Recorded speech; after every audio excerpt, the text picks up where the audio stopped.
Hello dears, welcome to course Asha. हम कर रहे हैं electrostatics quick revision for JEE mains. फरवरी के अटेम्प्ट के लिए हम काम कर रहे हैं, इसलिए टाइम वेस्ट किए बिना पहले सवाल पे आते हैं। हमारे तीसरा वीडियो है आज का ये। तो थर्ड वीडियो में देखिए हम कुछ प्रॉब्लम्स करेंगे। 5-7 प्रॉब्लम्स हैं आज की सिलेक्टिव, उनको ही करना आज का मोटिव है। तो शीट की problem number 85, two identical infinite positive line charges ये दे रखे हैं, ये और ये। ठीक, इनफाइनाइट है मतलब यहाँ भी इनफाइनाइट, ऊपर भी इनफाइनाइट, नीचे भी इनफाइनाइट, ऊपर भी इनफाइनाइट। ओके, एक x बराबर प्लस माइनस a पर, यानी कि ये x एक्सेस है, तो ये जो चार्ज बीच में रखा है q वो ओरिजिन पे हो गया है। ठीक है, ये रखे हुए हैं। उसके बाद बोल रहा है द पॉजिटिव चार्ज q, ये वाला q is restricted to move along y axis. ये बेचारा ऊपर नीचे ही मूव कर सकता है और कहीं मूव नहीं करेगा। अगर ऐसा है तो इसका इक्विलिब्रियम स्टेट बताइए। सबसे पहले चेक करिए कि क्या सच में इक्विलिब्रियम पे है भी कि नहीं है।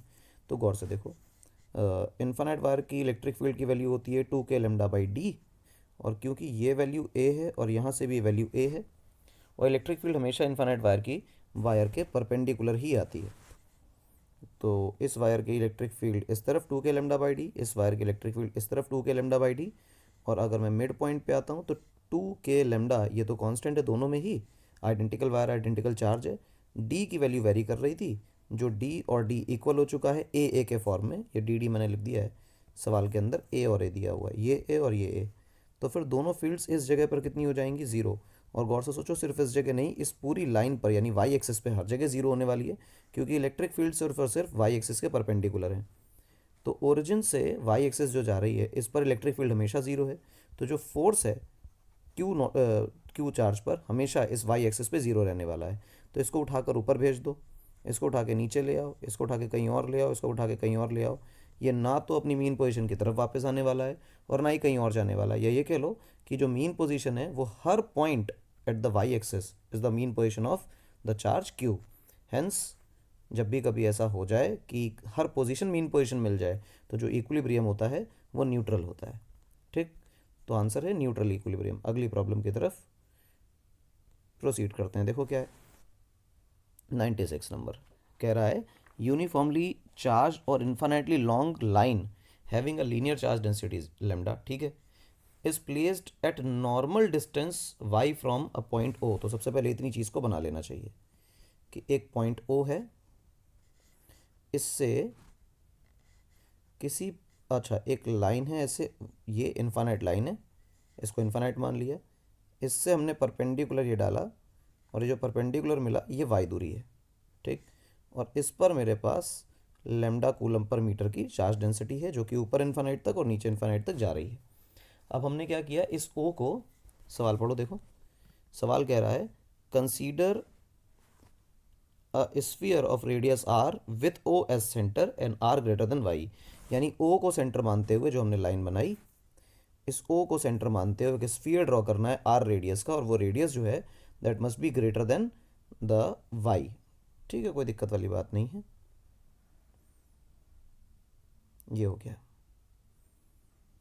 कि ओ को अपने स्फीयर के सेंटर पे रखना है, रख दिया। अब पूछ रहा है कि what is the electric flux through the surface of sphere. Sphere की सरफेस से कितना फ्लक्स गुजरेगा। तो सुनो, ये लाइन आगे तक जाने दो और पीछे तक जाने दो। वैसे ये सब काम का नहीं है और ऊपर वाला भी काम का नहीं है। क्यों काम का नहीं है, क्योंकि जो फ्लक्स होता है उसकी वैल्यू होती है Q enclosed by epsilon not. ठीक, तो टोटल चार्ज एनक्लोज्ड कितना होगा सबसे पहले ये पता कर लो। तो टोटल चार्ज एनक्लोज्ड के बारे में ऐसे कमेंट किया जा सकता है कि ये जो वायर अंदर है, इस वायर की लेंथ अगर l है तो l into lambda is the total charge enclosed, और जो टोटल फ्लक्स होगा वो l into lambda by epsilon not होगा। लेकिन सवाल में बस यही नहीं दिया है कि ये l कितना है, यानी कि कितना हिस्सा वायर का स्फीयर के अंदर है, इसकी कोई जानकारी नहीं है। लेकिन एक बात है कि जो स्फीयर है उसकी रेडियस दे रखी है r, क्योंकि उन्होंने कहा था कि r रेडियस का स्फीयर ड्रॉ करना है। ठीक है, कर लिया। अच्छा, ये परपेंडिकुलर है तो भाई ये भी परपेंडिकुलर है, कोई दिक्कत वाली बात नहीं। ये y मुझे पता है, ठीक, ये r मुझे पता है, ये परपेंडिकुलर है, तो मेरे हिसाब से टोटल लेंथ अगर l है तो आधी दूरी l/2 होगी, और फिर ये भी आधी दूरी l/2 होगी। परपेंडिकुलर डाल लो ना सेंटर से कॉर्ड पे, तो वो बाइसेक्ट करेगा, यानी कि r² माइनस y² बराबर l/2 का होल स्क्वायर। क्लियर है? पाइथागोरस लगा दी। अब यहाँ से क्या किया जाए, देखो r² माइनस y² बराबर l²/4। ठीक है, इस 4 को ऊपर भेज दो, 4r² माइनस 4y² बराबर l²। ये वैल्यू हो गई। अब क्या किया जाए, यहाँ से l की वैल्यू निकालो। l की वैल्यू आएगी 4 कॉमन, r² माइनस y² और इस पूरे का रूट। 4 बाहर आ जाएगा, 2 बन जाएगा, और अंदर बचेगा r² माइनस y²। l निकालना ही इस सवाल का मेन मोटिव था, ऑल्दो क्वेश्चन बहुत डिफिकल्ट है। l lambda by epsilon naught. l की वैल्यू क्या है, 2 इंटू r² माइनस y² का root into lambda by epsilon naught. This is the answer. Match करना हो मैच कर लो।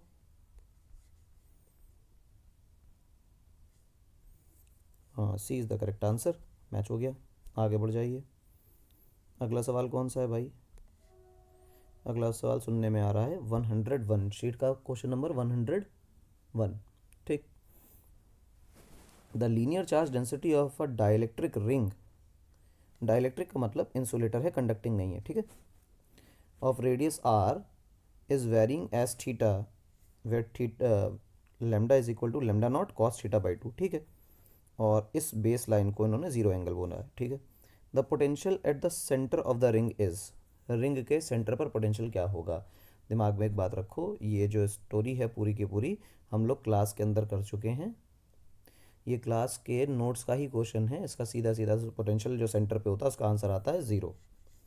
ठीक, गौर से देखो, अच्छी बात बताता हूँ, ऐसे सवालों को सॉल्व नहीं किया जाता है, बस सवाल देखा जाता है और आंसर किया जाता है। ऐसे क्वेश्चंस को सॉल्व करके कभी आंसर नहीं आता।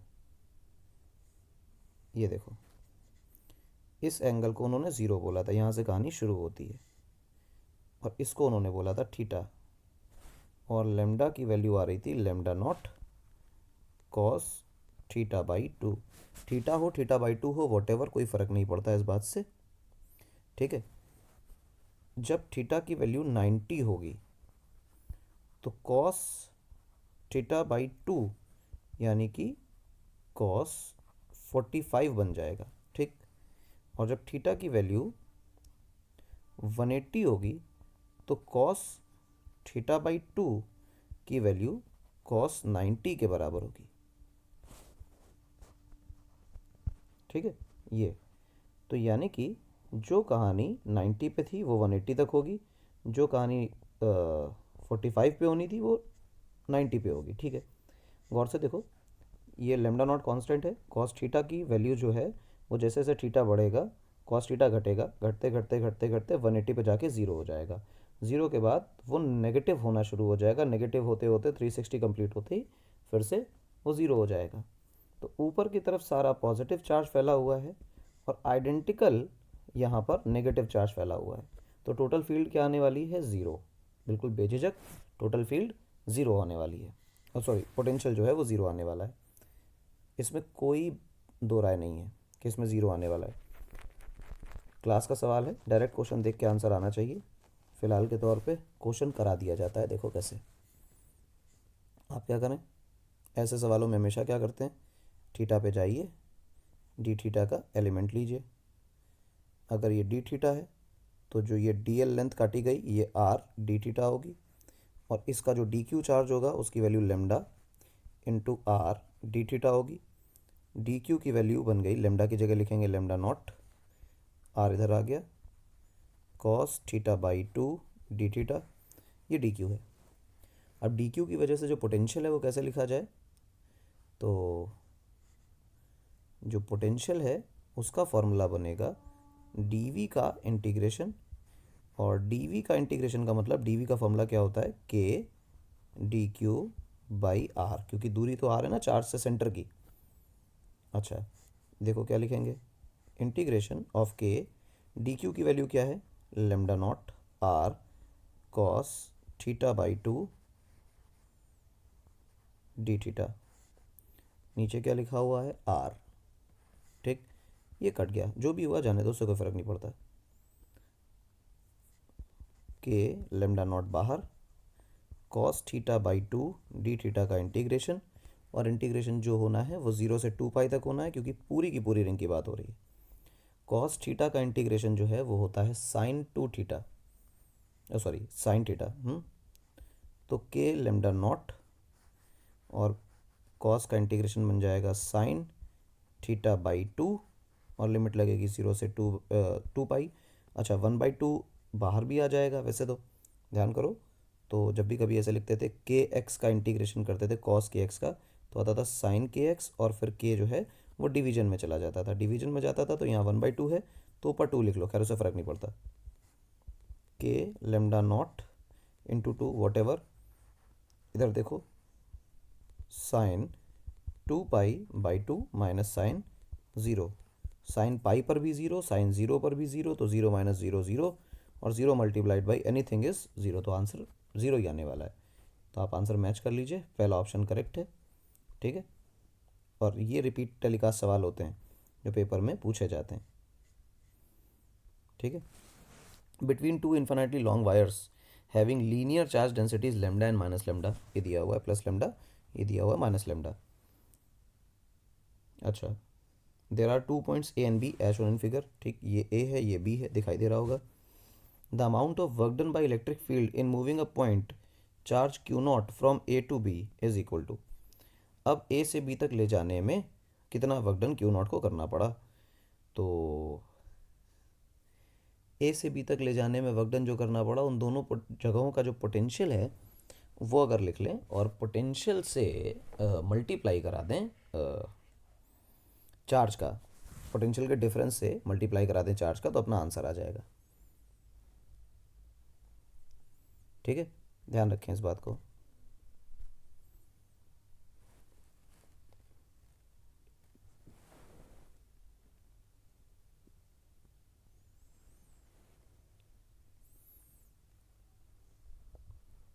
हाँ देखो, हम क्या कहते हैं, देखना इस सवाल को अच्छी तरह। हाँ ये रहा, ये प्लस लेमडा का वायर है, ये माइनस लेमडा का वायर है। हम यहाँ से किसी एक्स दूरी पर गए, पी पॉइंट लिया, यहाँ पर जो इलेक्ट्रिक फील्ड है, क्योंकि हम बहुत पास हैं प्लस लेमडा के, तो इसी तरफ आने वाली इलेक्ट्रिक फील्ड, खैर माइनस भी अपनी तरफ लेके आएगा, ये इलेक्ट्रिक फील्ड की डायरेक्शन हो गई। ठीक, अब इस जगह पे जो इलेक्ट्रिक फील्ड है वो कैसे लिखी जाए, तो हम लिखेंगे lambda by 2 pi epsilon not 1/x plus 1/3a minus x. ये क्या हुआ, अगर ये दूरी x है तो यहाँ से जो दूरी होगी वो 3a माइनस एक्स होगी, क्योंकि टोटल दूरी 3a दी हुई थी। सवाल में अगर डायग्राम को तुम गौर से देखो तो टोटल दूरी 3a दी हुई है, अब दिख रहा होगा शायद a। आगे बढ़ो, ये फॉर्मूला कहाँ से आ गया, electric field due to infinite wire is के 2k लेमडा बाई डी। ठीक, 2k लेमडा बाई डी की वैल्यू क्या बनेगी, 2 into 1/4 pi epsilon naught lambda by D, ये कटा, तो ये लेमडा बाई 2 एप्सिलॉन नॉट बच गया, 2 पाई एप्सिलॉन नॉट। और इस वाले वायर के लिए हम लोगों ने एक्स यूज़ किया है, नेगेटिव लेमडा वाले के लिए 3a माइनस एक्स यूज़ किया, दोनों को जोड़ दिया है, तो नेट इलेक्ट्रिक फील्ड लिख दी गई है। ठीक, जो वर्क डन होगा वो वर्क डन कैसे लिखा जाएगा, वर्क डन लिखा जाएगा एफ डॉट डी एक्स का इंटीग्रेशन। ठीक है, अब देखो एफ कैसे लिखा जाएगा, एफ लिखा जाएगा क्यू इंटू ई। ठीक है ना, क्यू की जगह लिखते हैं क्यू नॉट, और ई की जगह लिखते हैं ई, और यहाँ लिखते हैं डी एक्स। हम ए से लेकर 2a तक जाना चाहते हैं, ऐसा कैसे कहा, क्योंकि देखो हमसे कहा गया है ए से लेकर बी तक ले जाना है, तो हम कहाँ खड़े हैं, ए पर, ए का मतलब यहाँ से ए दूरी पर, कहाँ जाना है बी पर, यानी कि उस वायर से 2a दूरी पर। और हम 2a ही क्यों मान रहे हैं, क्योंकि हमने जो दूरी ली अपने एक्सप्रेशन में इलेक्ट्रिक फील्ड की वो पॉजिटिव लेमडा वाले वायर से नापी है। ठीक, इसलिए ए से 2a लिमिट।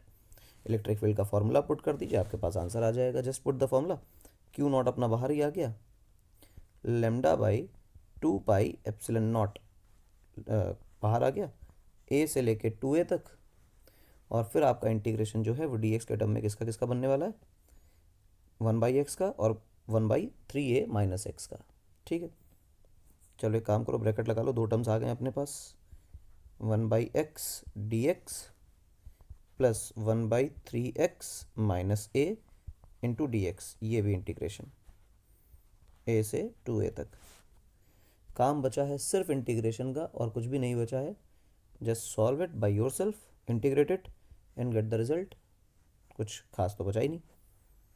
तो जानकारी के लिए बता दिया जाए कि lambda into Q not by pi epsilon naught ln2 is the answer. जब इसको सॉल्व करेंगे तो ये आंसर आएगा। मैच कर लीजिए, ये डी ऑप्शन करेक्ट है। सॉल्व करते रहिए, आंसर बहुत आसान है। 1/x का ln में आंसर आ जाएगा, वहाँ भी ln में आ जाएगा, सॉल्व कर लीजिए बस, सिंपल। अगले सवाल की तरफ आएँ, आज का आखिरी पर अच्छा सवाल। इसके बाद और वीडियोस आएंगी, देखते रहिए, प्रिपेयर करते रहिए। Consider a non conducting shell as shown in figure. ठीक है, 2 point charges are inside the shell and 2 are outside the shell. देखो भाई, जो बाहर होते हैं गॉस लॉ के हिसाब से वो इलेक्ट्रिक फील्ड में पार्टिसिपेट करते हैं किसी भी जगह पर flux through the close surface में इनका कोई रोल नहीं होता है। ये कंसेप्ट था, इनका कोई रोल फ्लक्स में नहीं है, पर अंदर वालों का फील्ड में भी और फ्लक्स में भी है। If we apply Gauss law over the non-conducting shell as the Gaussian surface, the electric field on the LHS Gauss equation is due to closed integral E dot dA is equal to Q enclosed by epsilon naught is the Gauss law। ये integral form of Gauss law कहलाता है ये। ठीक, कोई कठिन बात नहीं है, आसान है। इसमें ये जो है ना charge, this is charge enclosed bye Gaussian surface. बाहर वाले चार्जेस से अपने को कोई मतलब नहीं। और ये जो इलेक्ट्रिक फील्ड है, this is total electric field due to all the charges present. कौन से charges present? All the charges का मतलब कौन से चार्जेस? वेदर इनसाइड और आउटसाइड, चाहे अंदर चाहे बाहर, कुछ भी कोई फ़र्क नहीं पड़ता। तो कितने चार्जेस मेरे पास मौजूद हैं? Q1 Q2 Q3 Q4, मेरे पास इतने सारे चार्जेस मौजूद हैं। एक ही ऐसा ऑप्शन है जो चारों चार्जेस की इज्जत कर रहा है, और वही ऑप्शन सही है, क्योंकि इलेक्ट्रिक फील्ड सबकी वजह से होती है।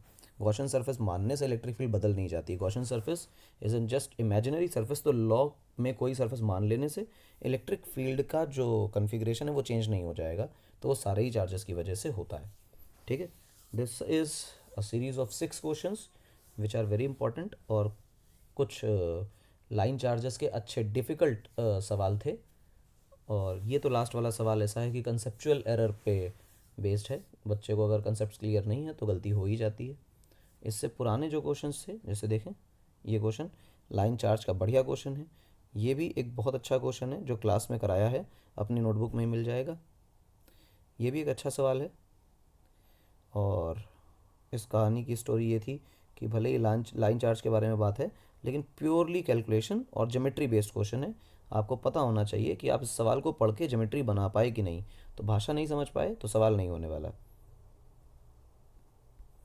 ये भी अच्छा सवाल है, ये भी अच्छा सवाल है, क्योंकि अल्टीमेटली हमें इतना पता है कि वो इक्विलिब्रियम पे है, इक्विलिब्रियम पे है। पर कई बच्चे ऐसा करते हैं, कई जगह ऐसा होता भी है कि इक्विलिब्रियम के नाम पे स्टेबल अनस्टेबल पढ़ाया जाता है। न्यूट्रल इक्विलिब्रियम बच्चों ने सुना भी नहीं होता, तो वहाँ गलती होती है। तो ये एक न्यूट्रल इक्विलिब्रियम की बात आ गई। ख़त्म होगी कहानी 6 क्वेश्चंस की। इसके बाद नेक्स्ट वीडियो में मिलेंगे, तब तक के लिए धन्यवाद।